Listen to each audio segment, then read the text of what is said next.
அதாவது ஒரு நதி ஒரு இடத்துலேருந்து அப்படியே புறப்பட்டு வரும் அதனுடைய ஒரு ஓன் பாதையில், இல்லைங்களா? அப்படி வரும்போது ஒரு இடத்துல கொஞ்சம் பேர் கூடி நின்று விளக்குகளை ஏற்றி நதியில் விட்டு வணங்குவாங்க. நதி போய்கிட்டே இருக்கும்.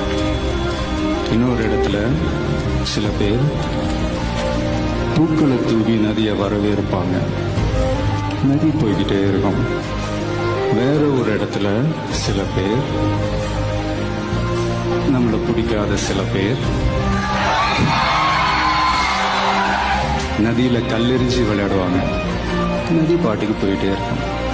அந்த நதி மாதிரி தாங்க நம்ம வாழ்க்கையிலே நம்மளை வணங்குறவங்களும் இருப்பாங்க, நம்மளை வரவேற்கிறவங்களும் இருப்பாங்க, நம்மளை எதிர்க்கிறவங்களும் இருப்பாங்க.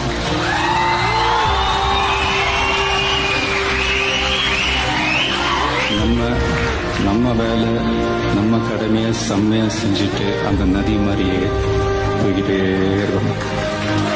அவ்வளோதான் மேட்ரு. ரைட்டுங்களா? Fill them with your success, bury them with your smile.